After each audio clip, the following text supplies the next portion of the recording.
Welcome to New York. It's been waiting for you. Taylor Swift.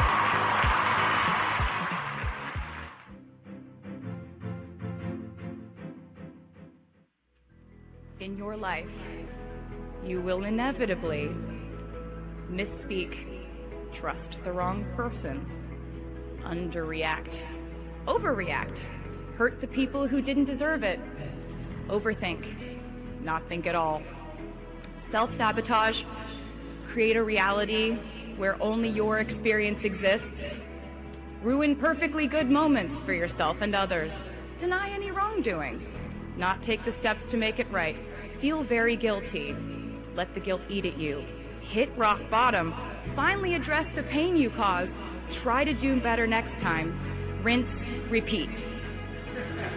I know I sound like a consummate optimist, but I'm really not. I lose perspective all the time. Sometimes everything just feels completely pointless. I know the pressure of living your life through the lens of perfectionism. Life can be heavy, especially if you try to carry it all at once. Part of growing up and moving into new chapters of your life is about catch and release. What I mean by that is knowing what things to keep and what things to release. You can't carry all things.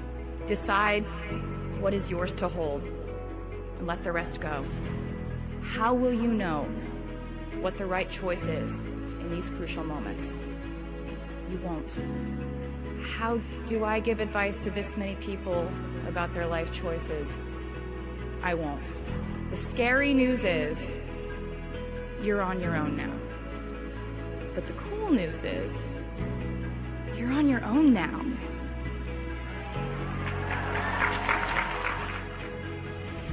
We are led by our gut instincts, our intuition, our desires and fears, our scars and our dreams. Hard things will happen to us. We will recover. We will learn from it. We will grow more resilient because of it.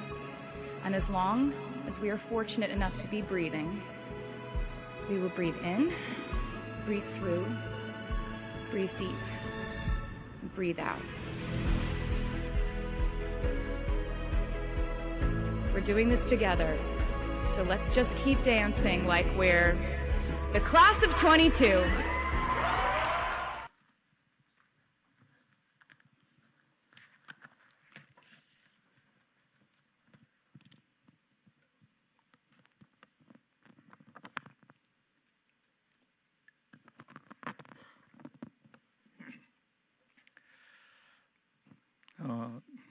테일러 스위프트라고 아시는 분들도 있고 뭐 모르는 분들도 여기 아마 거반은 모르실 것 같기도 한데 저는 이제 학생들하고 같이 있기도 하고 요즘 젊은 사람들이 무슨 생각하는지 어떤 사람이 젊은 사람들에게 우상인지 이런 것들을 이제 보게 됩니다. 이 테일러 스위프트 1989년생 다음 슬라이드 이거 35살이죠. 지금 현존하는 그리고 역사상 최고의 싱어송라이터입니다.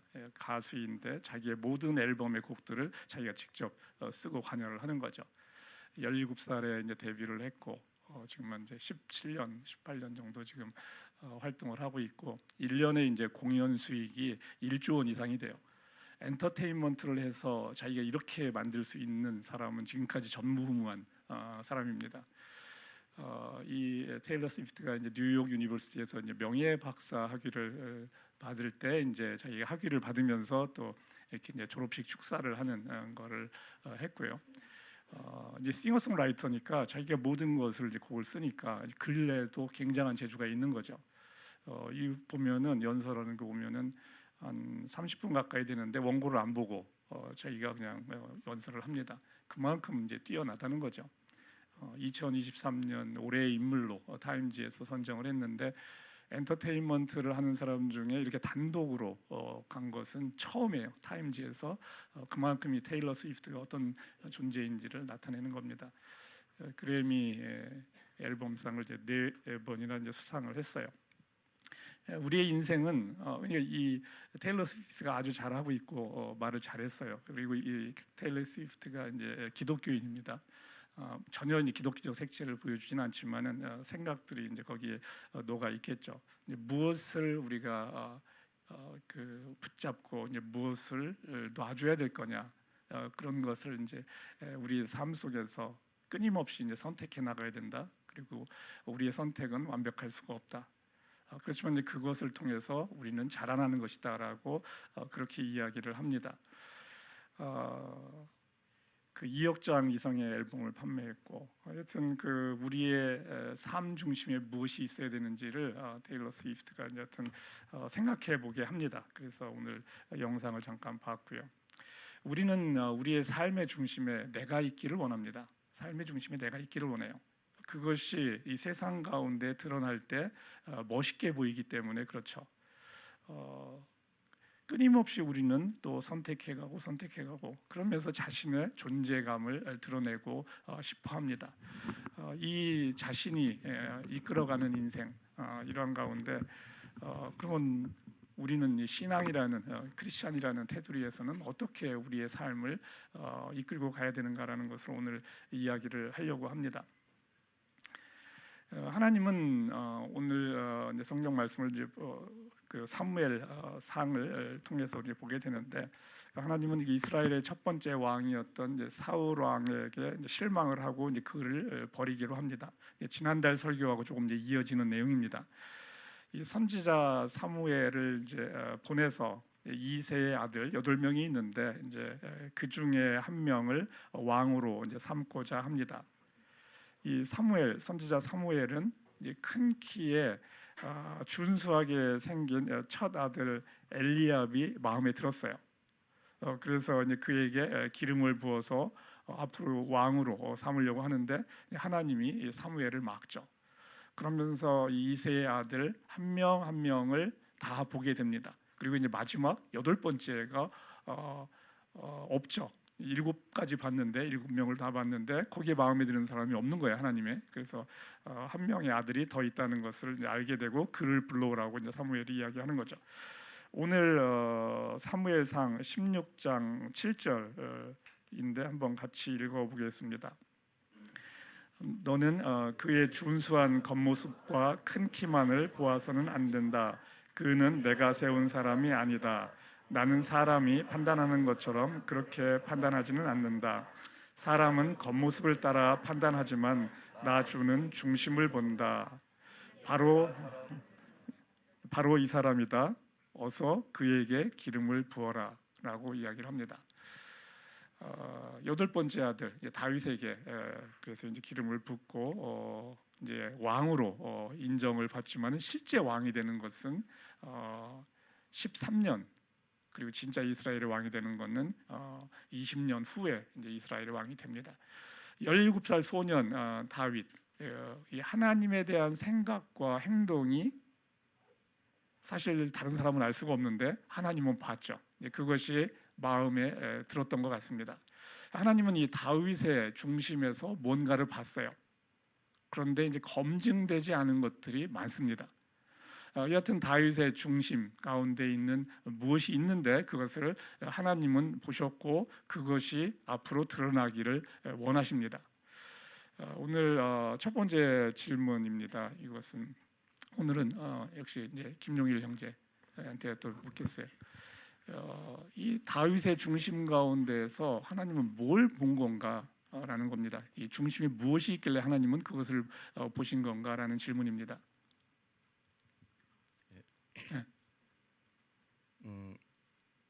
일반적인 사람들은 자기 중심에 자기가 있는데 다윗의 중심엔 하나님이 우선적인 삶을 살았고 앞으로 그렇게 살 것을 보신 것 같습니다. 앞으로도 살 거에 대한 확신이 하나님 가운데 있었을까 없었을까? 물론 중간에 후회도 하시고 죄도 짓지만 그래도 어떻든 중심에 하나님을 먼저 생각하고 사랑하고 순종하는 마음이 있었음을 보셨던 것 하나님이 같습니다. 이루셨다. 예. 성경에는 사실은 그 대목은 없거든요.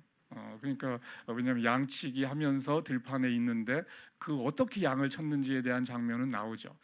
곰이나 뭐 사자를 물리치면서 양을 지키는 다윗의 모습을 봤어요. 자, 양치기 하면서 사실 광야에서 이 다윗이 노래도 하고 뭔가 하나님에 대한 생각들도 했어요. 그것을 하나님은 보셨던 거죠. 자, 양치기로서의 다윗은 하나님이 보셨어요. 자, 이 양치기로서의 다윗, 그런데 왕으로서의 다윗은 하나님은 모르는 거예요. 그죠? 왕으로서의 다윗이 어떠한 존재가 될까? 하나님은 궁금한 거죠. 양치기로서 이랬으니까 양떼를 이렇게 돌보는 걸 보니까 사람을 어떻게 돌볼 것인가라는 것을 하나님은 궁금해 하시는 거죠. 그리고 하나님이 그때는 간과한 것이 또 여자는 어떻게 볼 것인가, 다윗은 또 여자를 어떻게 볼 것인가라는 것입니다. 다음에 저기 또 넘겨줘요. 마음의 방, 마음의 방, 다윗의 마음의 방에 하나님이 들어갈 자리가 있는지 그것을 하나님은 보시는 거예요. 우리 마음의 방이 몇 개 있는지 우리도 사실 몰라요. 뭐 한 10개의 방이 있다고 합시다. 10개의 방. 거기에는 돈의 방이 있고 뭐 힘, 권력의 방, 또 남자 같은 경우 여자 문제에 대한 거. 뭐 지금 양치기 시절은 어떻게 하는지. 방이 사실 뭐 10개 있지만은 100개일 수도 있어요. 뭐 사람마다 다릅니다. 자기가 소중하다고 생각하는 어떤 하나씩의 공간이 있어요. 그 마음의 방, 그것을 제가 이제 오늘 설교에서는 그 중심이라고 그냥 이야기합니다. 그 마음의 방에 무엇이 있느냐 이거죠. 중심에 무엇이 있는지 같은 말로 제가 쓰도록 하겠습니다. 이 하나님은 다윗의 그 중심성을 계속 시험을 합니다. 왜 시험을 하냐? 치사하게 그냥 인정을 해주지. 그게 그렇게 되는 게 아니라는 거죠. 진짜 얘가 누군지를 하나님도 궁금해 하시는 거예요. 드러난 것은 확인이 되지만 앞으로 어떻게 할지에 대한 거는 하나님이 계획은 있지만 확인을 해봐야 돼요. 그 확인 과정을 통해서 하나님은 기뻐하기도 하고 슬퍼하기도 한다는 거죠. 우리가 하나님은 전지전능하다는 말로 퉁치지 말라고 얘기했어요. 하나님은 우리에 대해서 계속 또 알아가는 거예요. 그래야지만 우리가 하나님과 같은 존재가 되는 겁니다. 소년 다윗이 양치는 목동으로서 들판에서 하나님을 만났을 거예요. 그렇기 때문에 이제 그 장면을 하나님은 이제 기억을 하는 거죠. 그 장면이 성경에는 없습니다. 그래서 이제 사무엘의 기름 부음을 받고 블레셋과의 이제 싸움에서 이 거인 골리앗을 물리치는 장면을 보여줍니다. 그때 이 소년 다윗 사실 사울 왕이 안 내보내려고 하죠. 전쟁터에서 자기의 장수들도 있는데 소년 내보냈다가 죽으면은 얼마나 망신스럽겠어요. 안 내보내려고 했는데 다윗의 기계가 있고 말을 하는 걸 보니까 그냥 내보내고 싶은 마음이 있어서 내보냅니다. 그 골리앗을 물리칠 때 다윗이 뭐라고 합니까?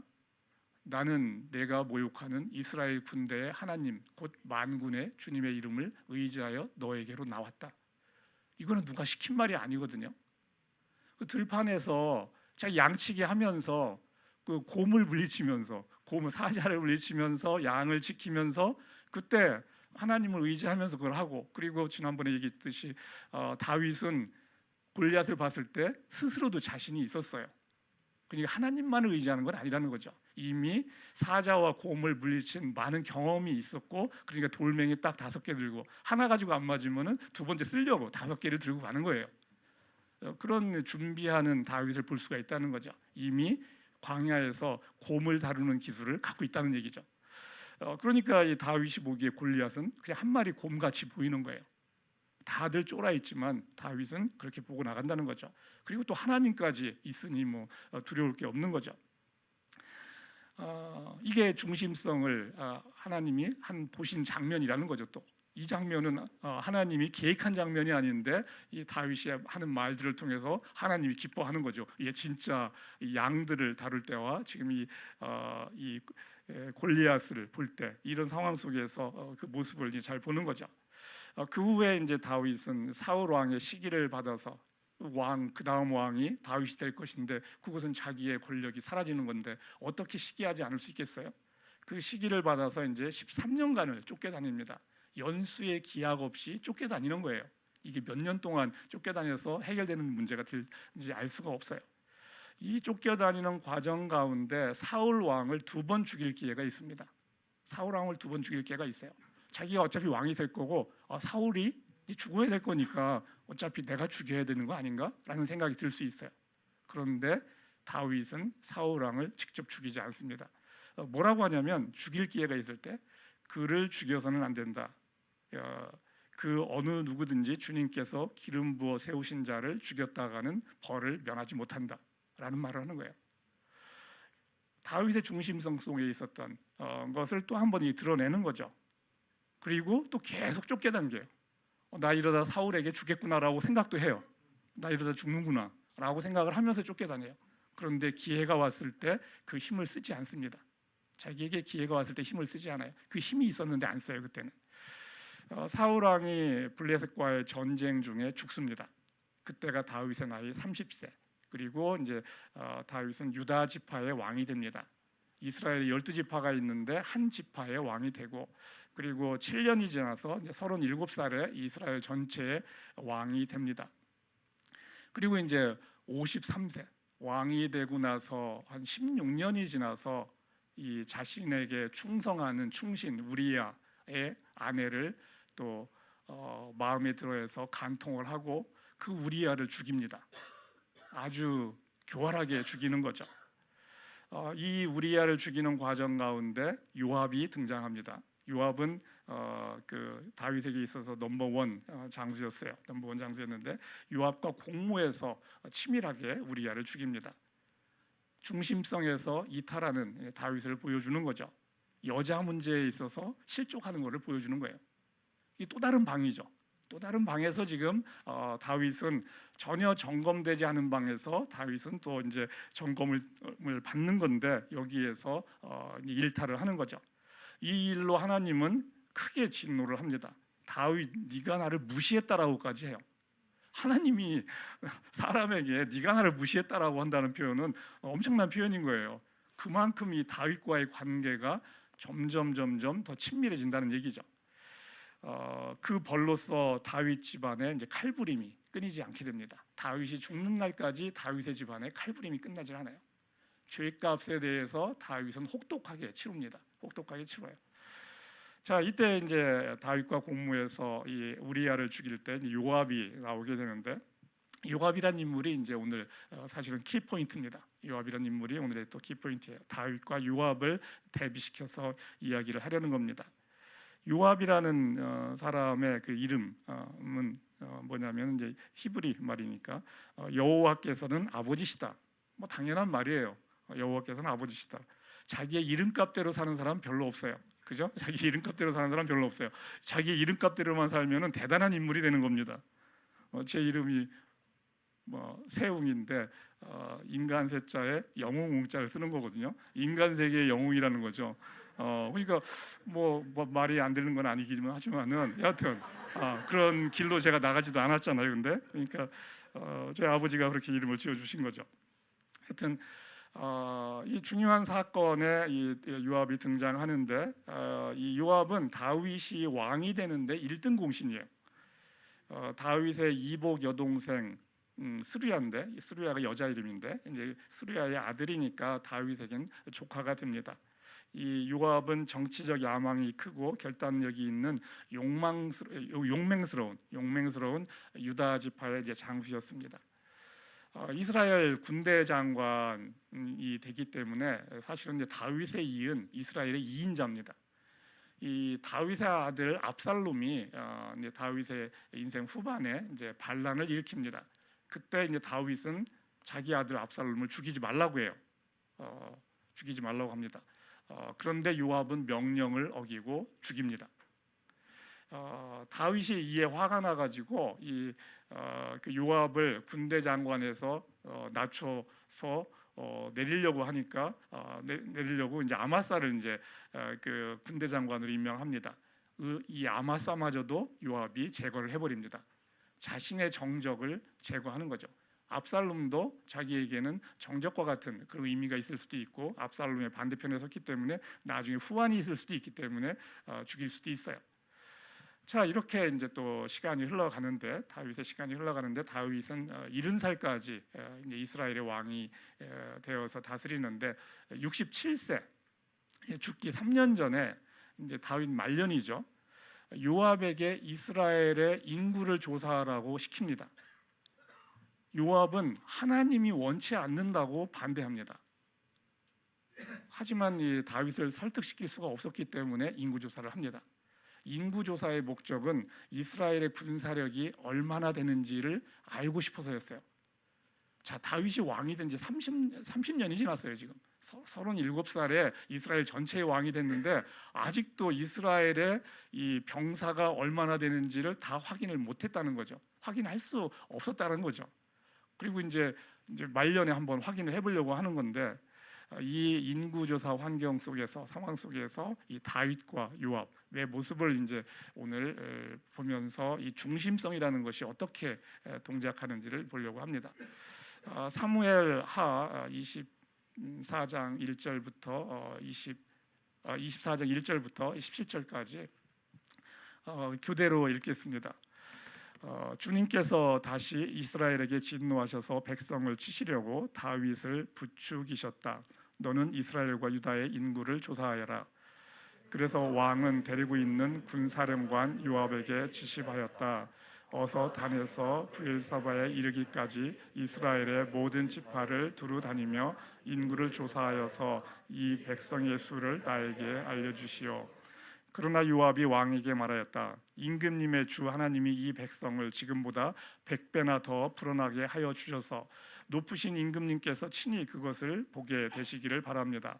그러나 높으신 하나님께서 어찌하여 감히 이런 일을 하시고자 합니까? 그러나 요압과 그의 군대 사령관들이 더 이상 왕을 설득시킬 수 없었으므로 요압과 그리고 왕 앞에서 떠나갔다. 요압이 왕에게 백성의 수를 보고하였다. 칼을 빼서 다룰 수 있는 용사가 이스라엘에는 80만이 있고 유다에는 50만이 있었다. 다윗은 이렇게 인구를 조사하고 난 후에 스스로 양심의 가책을 받았다. 그래서 다윗이 주님께 자백하였다. 내가 이러한 일을 해서 큰 죄를 지었습니다. 그러나 주님, 이제 이 종의 죄를 용서해 주시기를 빕니다. 참으로 내가 너무나도 어리석은 일을 하였습니다. 하나님은 선지자 갓을 통해서 세 가지 벌 중에 하나를 다윗이 택하게 합니다.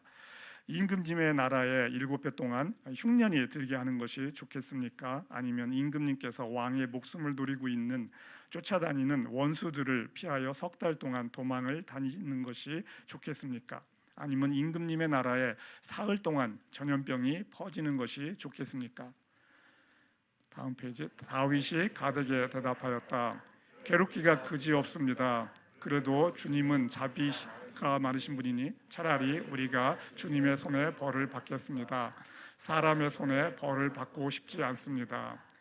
이스라엘 전역에 전염병 벌을 택하고 7만 명의 백성이 죽어나갑니다. 그때 다윗이 백성을 쳐 죽이는 천사를 보고 주님께 아뢰었다. 바로 내가 죄를 지은 사람입니다. 바로 내가 이런 악을 저지른 사람입니다. 백성은 양떼일 뿐입니다. 그들에게는 아무런 잘못도 없습니다. 나와 내 아버지의 집을 쳐 주십시오. 이렇게 이야기를 합니다. 자, 하나님은 재미있게도 이 장면에서 이제 선지자 갓을 통해서 그 이야기는 선지자를 통해서 하나님은 많이 이야기를 했다는 얘기예요. 다윗에게 직접 얘기해 주는 장면도 꽤 있는데 갓을 통해서 많이 이야기를 했어요. 하나님의 벌 세 가지를 주고 옵션을 주는 거죠. 뭐 이런 옵션을 또 주나 싶은데 하나님이 재밌는 거죠. 하나님이 재밌고 다윗이 어떻게 하나 또 보고 싶은 거예요. 그러니까 이런 상황 속에서 어떻게 선택하는지 이걸 정해놨다라고 생각하면 정말 재미없는 거잖아요. 하나님이 주고 어떻게 하는지를 보고 싶은 거예요. 그때 이 다윗의 선택이 참 이제 치사해져요. 왜냐하면 이스라엘 백성에게 전염병이 오는 것을 선택을 합니다. 자기가 원수에게 쫓겨서 3개월 고생하면 되는데 그거보다는 백성들이 전염병 걸려 죽는 게 낫겠다라는 생각을 하는 거예요. 이게 지금 다윗이거든요. 자, 두 번째 질문. 내가 이스라엘의 왕이라면 어떤 벌을 택했을까? 우리 용일 형제. 이건 어제 주신 질문이 없었던 건데. 네, 없었어요. 왜냐하면 이거는 그냥 현장에서 대답해도 될 것 같아서 미리 안 줬어요. 저는 입원했을 것 같습니다. 3개월간 원수에게 쫓겨다님. 예. 용일 형제 나이가 몇이에요? 윤석열 대통령님 나이로 49입니다. 지금 나이로 49. 지금 다윗의 나이가 몇 살이에요? 30, 67세. 67. 67세. 지금 우리로 말하면은 한 87세 되는 거예요. 그죠? 20살 정도 더 해야 되니까. 자, 용일 형제가 지금 47에는 49이라겠나? 는 쫓겨다니는 걸 택할 수가 있어. 근데 30년 후에도 택할 수 있을까? 일단 왕이라면은 백성을 먼저 생각해야 되니까. 그치, 왕이라면, 예. 그치, 적어도 왕이라면 그렇게 해야죠, 그죠? 그리고 진짜 나이가 그렇게 많으면 어차피 어차피 갈 거 영광스럽게. 예. 마지막을 영광스럽게 하는 게 낫다. 예. 지금 마이크가 안 되는 거 아닌가? 지금 용이 되고 있어요. 예. 그렇죠. 이왕 어차피 살 날 얼마 안 남았는데 화려하게 그냥 죽자. 야, 그 좋은 선택이잖아요, 그죠? 저도 지금 용일 형제 그 말이 의미가 있는 것 같아요. 죽을 날 어차피 얼마 안 남았는데 그렇게 하자. 젊었을 때는 그런 결단을 미리 해놓아야 돼요. 젊었을 때 그런 결단을 미리 해놔야지 나이가 들면 그 결단을 못 합니다. 노인이 되면 애들처럼 돼버려요. 그죠? 노인이 되면. 그래서 노인이 돼서 뭔가 중요한 결정을 미리 젊었을 때 해놓는 것도 지혜로운 거예요. 왜냐하면 그때 되면 작은 거에 삐지고 작은 거에 막 이게 또 가지려고 그렇게 애를 쓴다는 거죠. 그게 이제 사람이 보여주는 모습이라는 거죠. 그 다음 질문. 주님은 다윗이 생각하듯이 자비가 많으신가? 상황에 따라 다른데요. 지금 아까 다윗도 자기 죄를 자백하고 회개했을 때는 하나님은 용서를 해주시는 역사가 계속 반복되기 때문에 자비가 많다고 볼 수 있지만, 반대로 회개하지 않고 끝까지 자기 주장대로 사는 사람한테는 자비 없으신 모습도 있는 것 같습니다. 자비 없으신 모습도 있는 것 같다. 회개하지 않는 자에게는. 자, 자비 있으신 하나님이 다윗이 밧세바를 범한 사건에 대해서는 어떻게 처리를 했어요? 다윗, 네가 죽을 때까지 너의 집안에 칼부림이 끝나진 않을 것이다 라고 얘기해요. 칼부림이 끊이진 않을 것이다. 자, 그거에 의해서 죽어나가는 사람이 많은 거죠. 그리고 밧세바 간음에서 태어난 첫 번째 아이 일주일 만에 죽습니다. 이런 하나님을 자비로우신 하나님이라고 할 수 있을까? 우리는 하나님은 좋은 분이라고 좀 제가 계속 얘기하는 게, 하나님은 그냥 좋은 분이라고 그냥 레파토리로 부르지 말라는 거죠. 하나님의 리얼리티를 보면서 우리가 정말 내가 믿는 하나님, 내가 앞으로 따르는 하나님이 어떤 분인지 알고 가야 된다는 거예요. 그냥 좋은 말로 하나님을 퉁치고 가서는 하나님을 모르는 것입니다. 다윗의 생각을 여지없이 깨버리는 거예요. 잘못은 내가 했으니까 백성들을 설마 전염병이 걸리더라도 좀 고생 좀 하다가 끝나겠지라는 생각을 다윗은 하고 있는 거예요. 머리를 굴리고 있는 거예요. 지금 다윗은 머리를 굴리니까, 잘못은 내가 했는데 무고한 백성들한테 전염병이 걸리게 해도 뭐 치료제도 주실 수 있는 게 또 하나님이시니까 어떻게 해결을 하시겠지라는 생각을 했는데, 한둘도 아니고 7만 명이 죽어나갑니다. 깜짝 놀라는 거죠. 다윗은 다윗의 생각과 다르게 하나님이 일을 하신다는 거죠.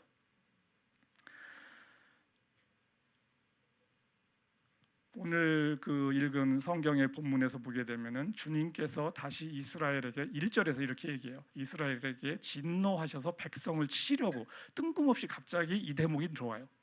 뜬금없이, 그냥 전후 맥락이 없어요. 그냥 이스라엘 백성을 치시려고 진노하셨다라고 그래요. 자, 이 대목에서 이 다윗의 또 이 인구 계수 문제가 불거져요. 이 두 가지를 섞어서 하나님은 또 일을 처리하시는데, 자, 하나님은 다윗을 부추깁니다. 인구 조사를 하게. 그러면 다윗의 생각 가운데 인구 조사할 마음이 없는데 하나님이 야, 너 좀 인구 조사 좀 해서 한 건가요? 어땠을 것 같아요? 다윗의 마음 가운데 인구 조사에 대한 마음이 있었을까요? 없었을까요? 있었어요. 그걸 꾹 눌러 참고 있는 거예요. 30년을 참았어요. 30년을. 왜냐하면 자기가 왕인데 내가 데리고 있는 군사, 이것도 제대로 파악도 못한다는 게 말이 안 되잖아요. 하나님이 부추겼다는 것은 그 마음속에 있는 것을 드러나게 하셨다는 거예요.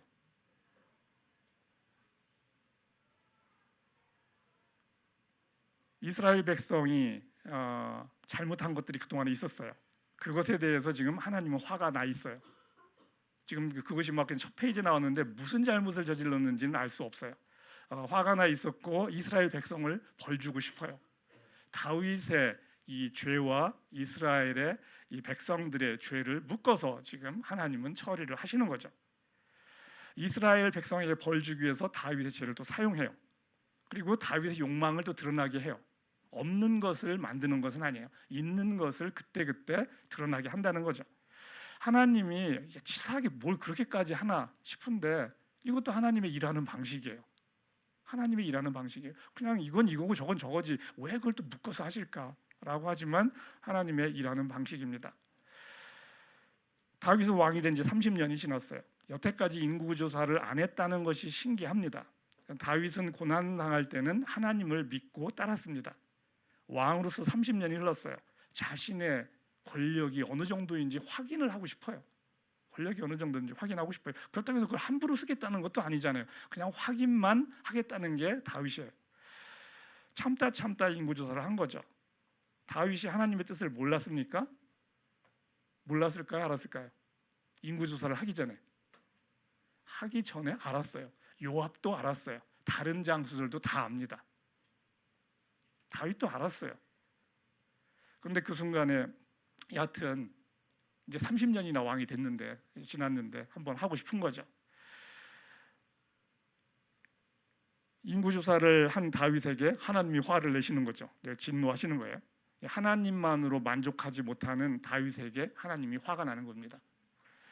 30년간 그 인구조사를 하지 않았다는 걸 오히려 사실은 칭찬받을 만하거든요. 이게 30년간은 안 했잖아요. 제가 보기에 칭찬받을 만한데 하나님의 생각은 우리와 다르다는 거죠.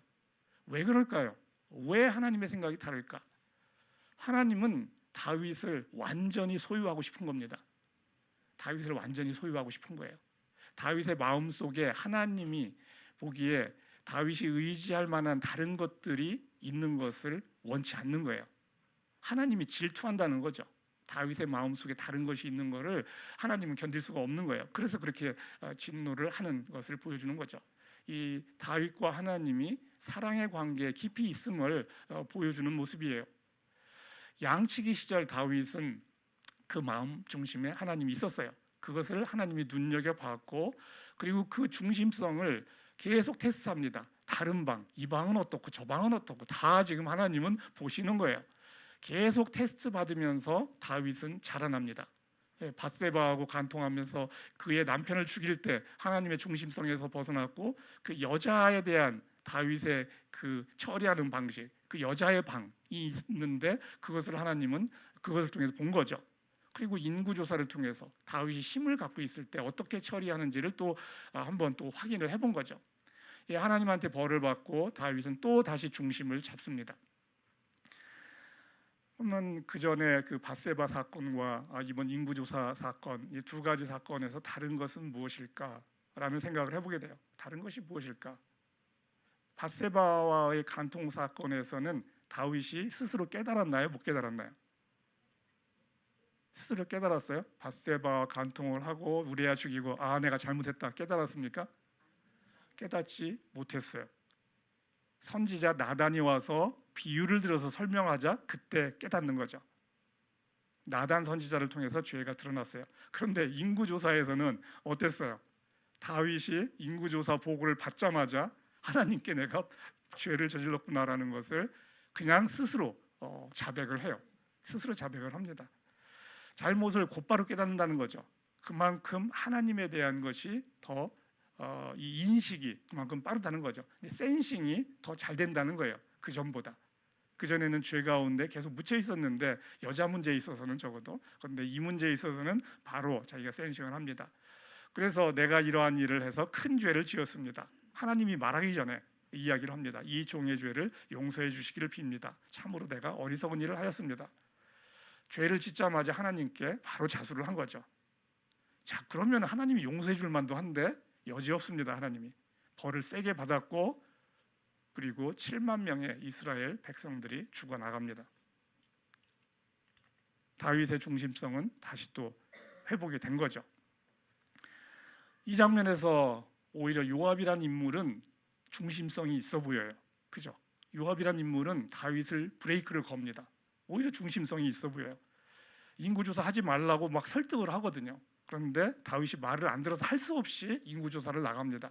이 장면에서 요압은 하나님의 말씀이 그 가운데 있는 것 같은 모습을 보여줍니다.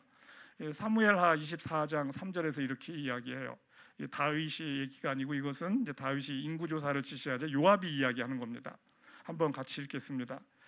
임금님의 주 하나님이 이 백성을 지금보다 100배나 불어나게 하여 주셔서 높으신 임금님께서 친히 그것을 보게 되기를 바랍니다. 그러나 높으신 임금님께서 어찌하여 감히 이런 일을 하시고자 하십니까? 요압은 자신의 정적들을 여러 살해를 했어요. 다윗의 아들 압살롬도 죽였고 아마사도 죽였고 그 전에도 또 다른 정적도 죽였어요. 하지만 다윗의 죄질에 비하면 이 요압의 죄질은 그렇게 나쁜 건 아니에요. 정적이니까 그건 권력에 대한 그 한 부분인 거잖아요. 다윗의 죄질에 비해서는 나쁘지는 않았습니다. 그런데 요압은 이제 힘을 갖고 있고 계속 그 힘을 의지해서 살아가요. 요압은 하나님을 압니다. 그런데 마음 중심에는 두지 않아요. 하나님을 알아요. 하나님과의 만남이 없었어요.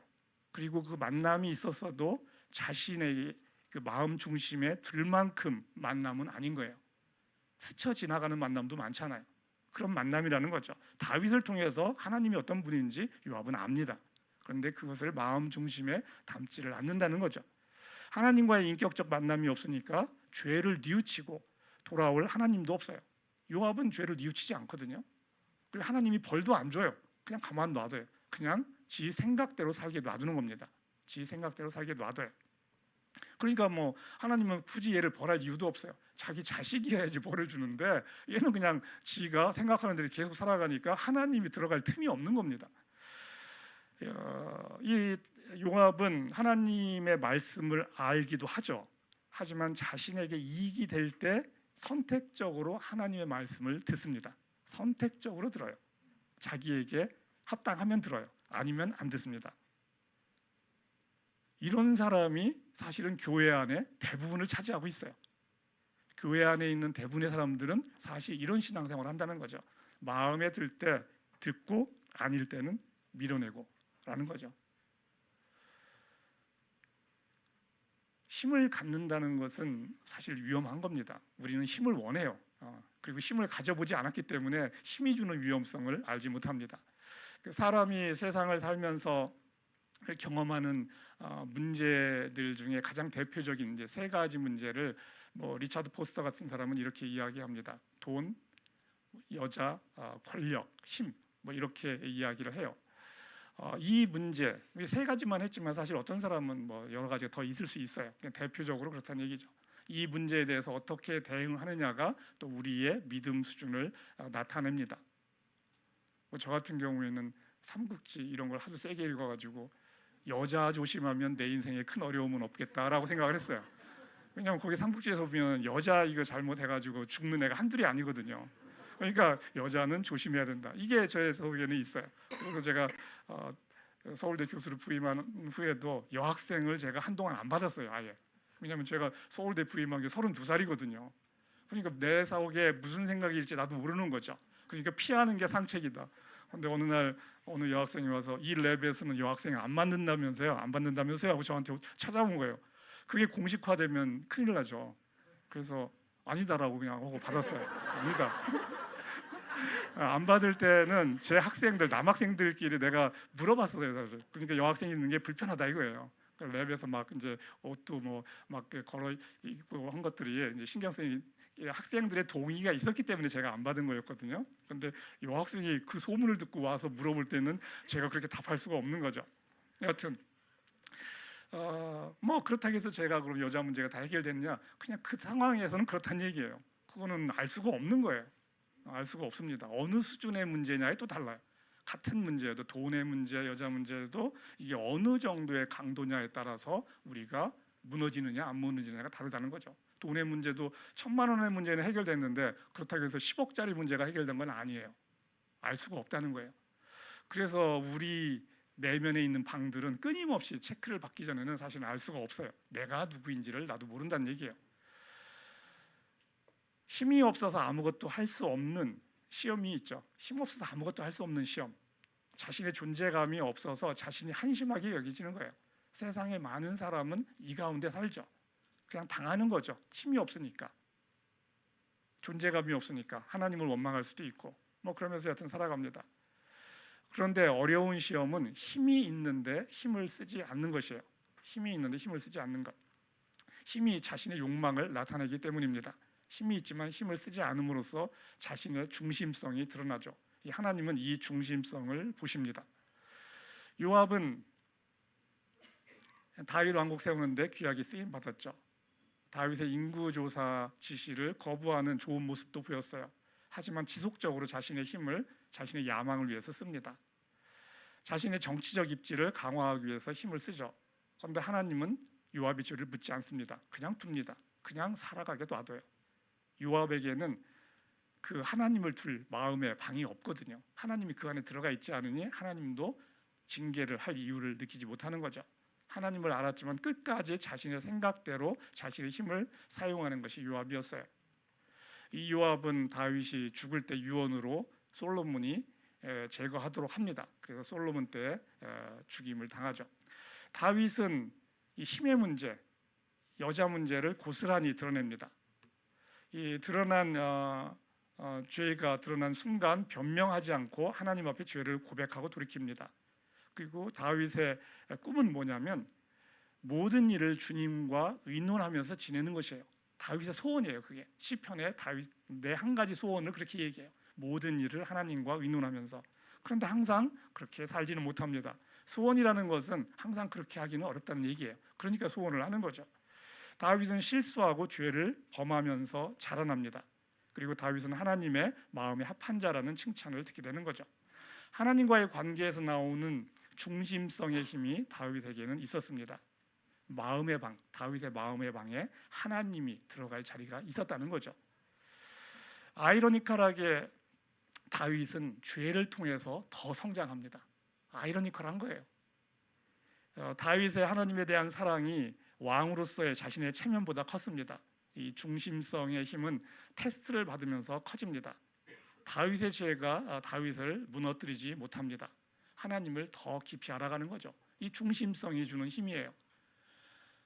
죄를 통해서 더 성장시키는 하나님, 우리가 이해하기 어려운 하나님이 우리를 세워가는 방식입니다. 하나님을 이해하기 어려운 거죠. 죄를 통해서 우리를 성장시킨다는 거죠. 예수님은 어떻습니까?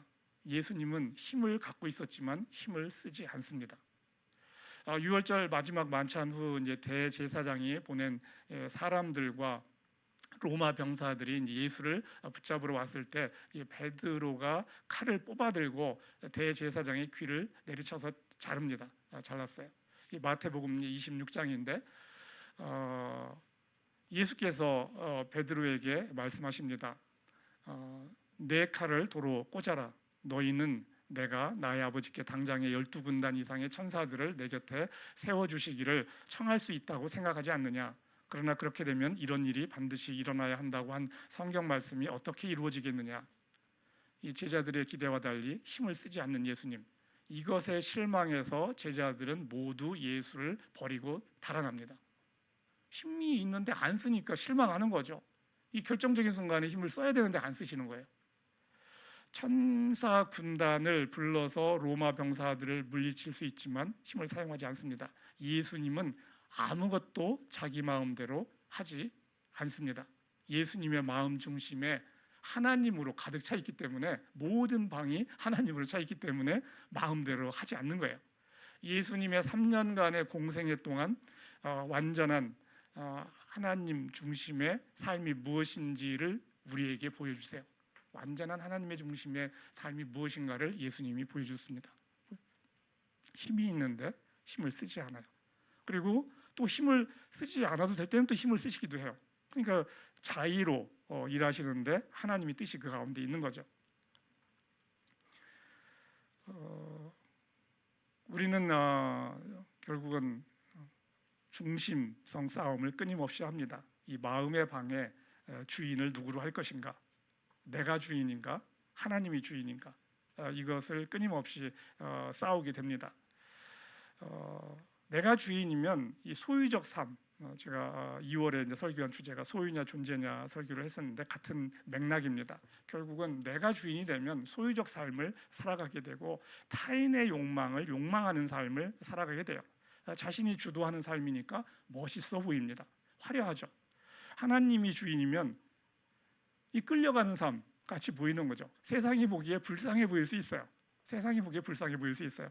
이 참자의 삶, 존재적 삶의 모습인데 세상 사람은 그걸 볼 수 있는 사람만 볼 수 있습니다.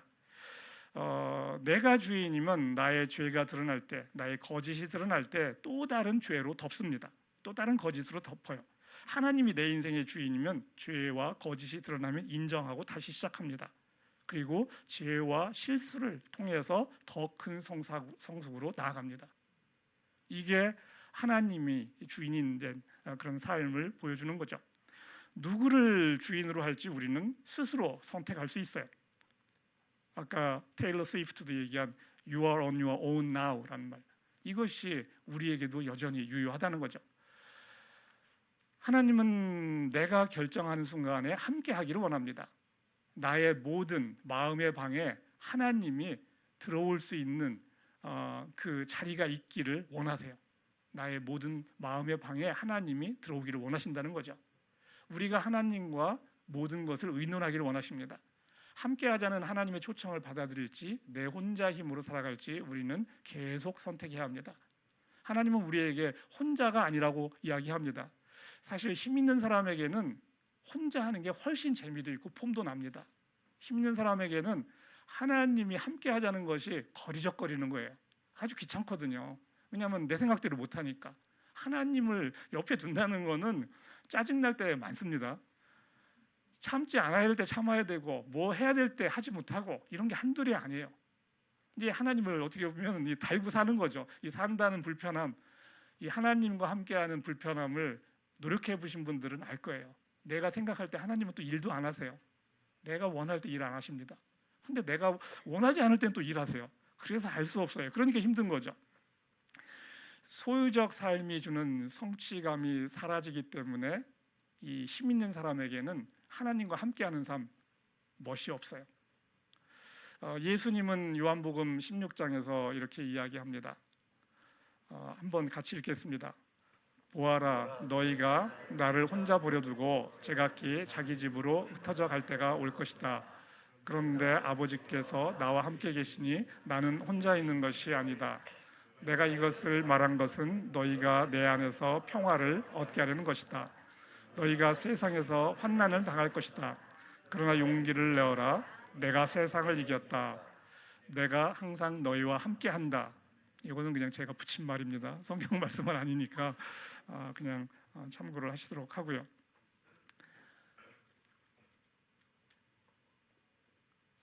여러분의 마음 중심은 어디에 있습니까?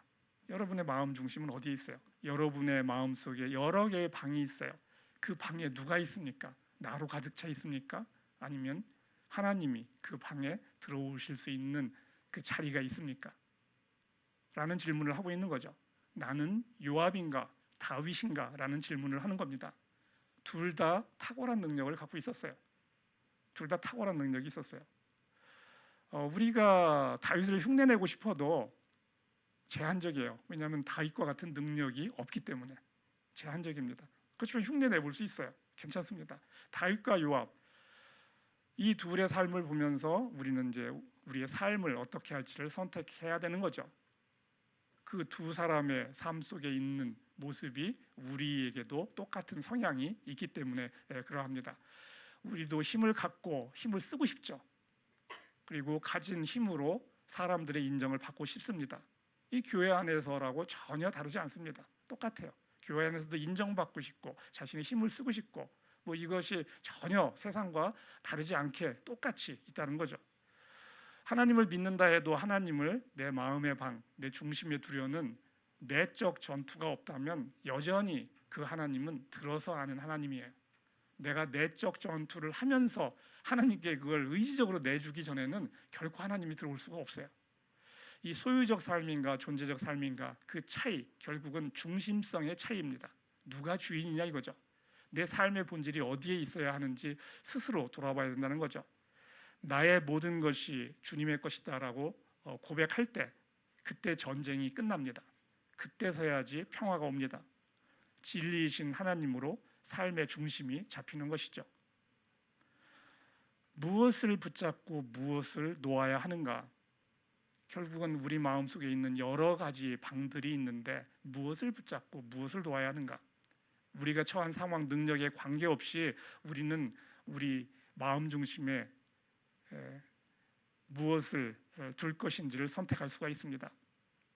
거짓 나, 결국은 소유적 존재인 나, 욕망으로 가득 찬 나를 중심에 둘 것인가? 참나, 결국은 하나님이죠. 우리의 본질은 하나님이라고 했어요. 그 하나님께 내 중심을 둘 것인가? 자기의 본질에게 중심을 주는 거죠. 자기 본질에게 중심을 주는 거예요. 우리는 스스로 결정할 수 있는 존재입니다. 누구도 이 선택을 대신할 수 없어요. 이 선택을 대신하면 하나님이 우리를 만든 목적이 사라지는 것입니다. 자녀로서의 삶, 그것이 사라지는 거죠. 이건 능력의 문제가 아니고 존재의 문제예요. 우리가 다윗과 같은 능력, 요압과 같은 능력이 없어요. 그렇지만 우리는 우리의 존재의 모습대로 살아갈 수 있는 선택은 여전히 할 수 있습니다. 소유냐 존재냐, 본질이냐 비본질이냐, 사라질 것이냐 사라지지 않는 것이냐, 보이는 것이냐 보이지 않는 것이냐, 진리냐 비진리냐, 이 선택을 우리는 계속 해야 합니다. 모든 선택의 중심에 하나님이 있기를 하나님은 원하십니다.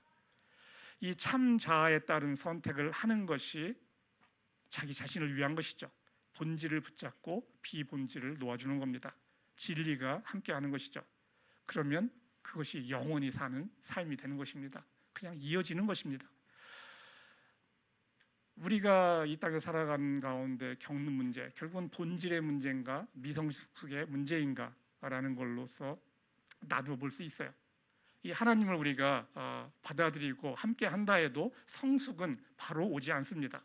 본질적 삶이 무엇인지 알고 살려고 한다고 해서 바로 내가 본질적 삶의 모습이 다 드러나는 것은 아니라는 거죠.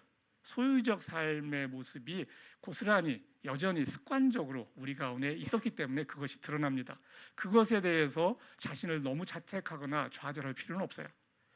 하나님을 제대로 만났다면 죄가 드러날 때 변명하거나 다른 사람을 비난하지 않고 돌이킵니다. 본질의 문제가 있으면 변명하고 다른 사람을 비난해요. 본질의 문제가 있으면 달라요.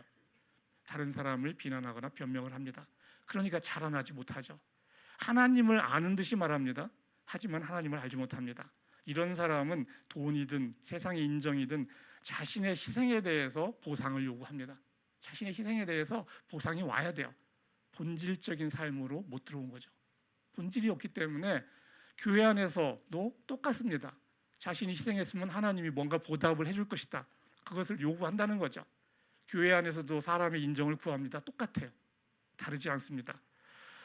미성숙의 문제는 드러나도 우리가 용서하고 덮어주면 돼요. 그렇지만 본질의 문제는 다릅니다. 이것은 용서하고 덮어줄 수 있는 것은 또 아니라는 거죠. 그런데 뭐가 본질이고 무엇이 미성숙인지 혼재하기 때문에 분별력은 또 요구됩니다. 그 쉽지 않다는 거죠. 말씀을 정리하도록 하겠습니다. 오늘은 다윗과 요압 두 사람을 통해서 우리의 중심성, 우리의 중심이 어디에 있는지를 한번 보려고 했습니다. 테일러 스위프트가 이야기했듯이 You are on your own now, 여전히 우리에게 유효합니다. 이 최고의 싱어송 라이터답게 아주 지혜로운 말을 뉴욕 대학의 졸업생들에게 이야기하면서 격려를 합니다. 그러면서 우리의 삶은 완벽하지 않다. 두려워하지 말고 선택하면서 나가라. 실수를 통해서 자라난다라고 얘기해요.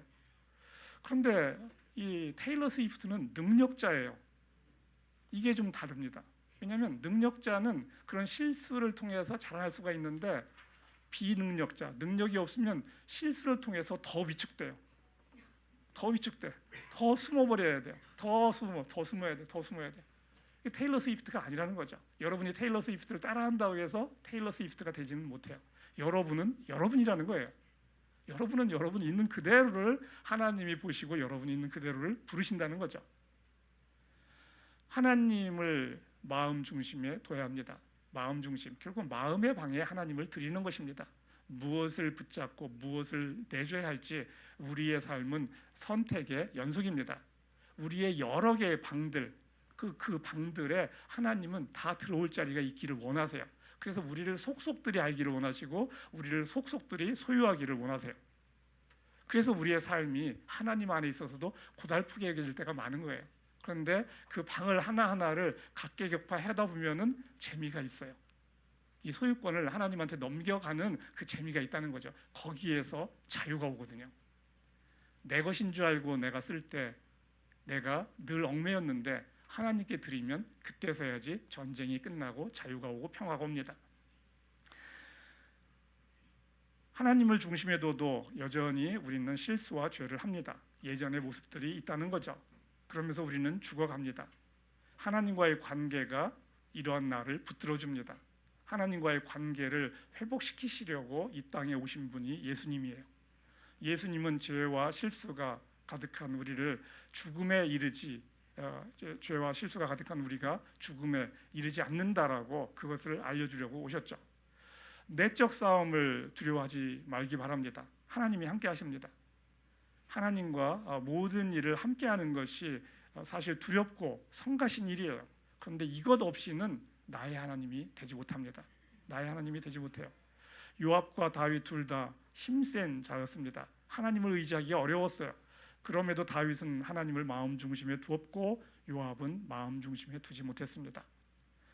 나 중심에서 하나님 중심으로 가려면 그 모든 방들에서 내적 갈등이 일어납니다. 내가 돈의 문제를 해결했다고 해도 힘의 문제는 해결이 안 됐을 수 있어요. 힘의 문제가 해결이 됐다고 해도 여자 문제는 해결이 안 될 수 있어요. 그리고 강도도 다릅니다. 끊임없이 우리는 우리를 돌아봐야 되는 거죠. 그러면서 이 내적 싸움을 통해서 우리는 자라납니다. 우리는 더 이상 혼자가 아니라는 거죠. 예수님이 영원히 우리와 함께 한다고 약속했습니다. 우리는 약합니다. 하나님도 아세요. 아시기 때문에 우리를 벌을 주시기도 하지만 우리를 또 데려가시기도 합니다. 끌고 가시는 거죠. 진리이신 예수님과 함께하면서 영원한 삶을 누리고 우리도 진리가 되어가는 것입니다. 이러한 축복을 누리는 여러분이 되기를 주님의 이름으로 축원합니다.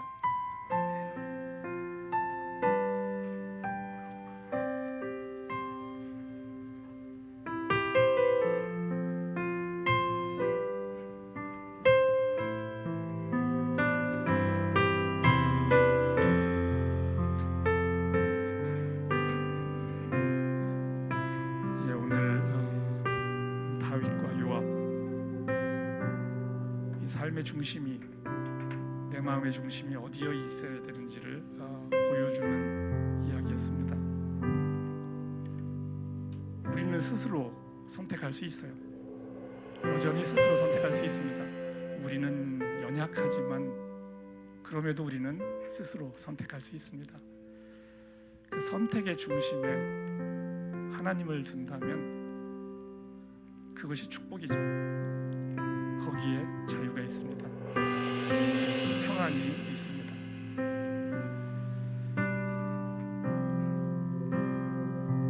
이제 일어나셔서 함께 멋진 찬송 부르겠습니다.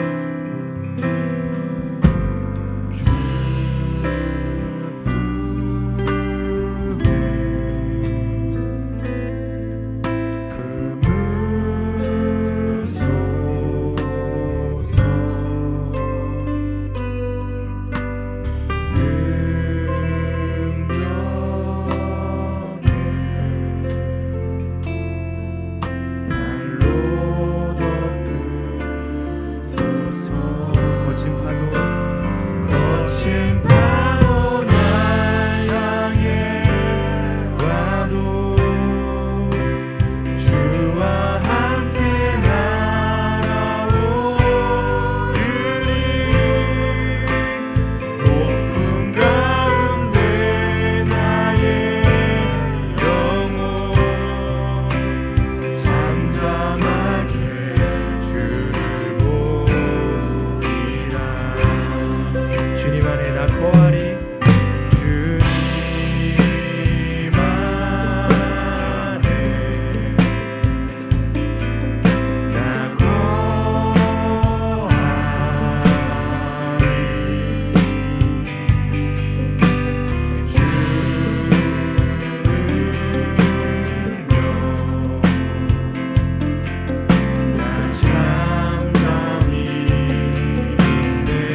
내가 내 인생의 주인이 되려고 애를 써보지만 끊임없이 불확실한 선택들이 나를 지치게 합니다.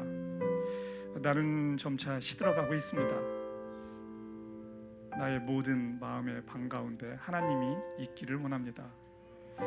나를 만드신 분께 나를 맡기며 사는 평안을 누리고 싶습니다. 영원히 함께하겠다고 하신 예수님의 말씀에 의지해서 예수님을 내 삶의 주인으로 하고 싶습니다. 진리 안에서 누리는 평안과 자유가 항상 함께하기를 원합니다. 예수님의 이름으로 기도드립니다.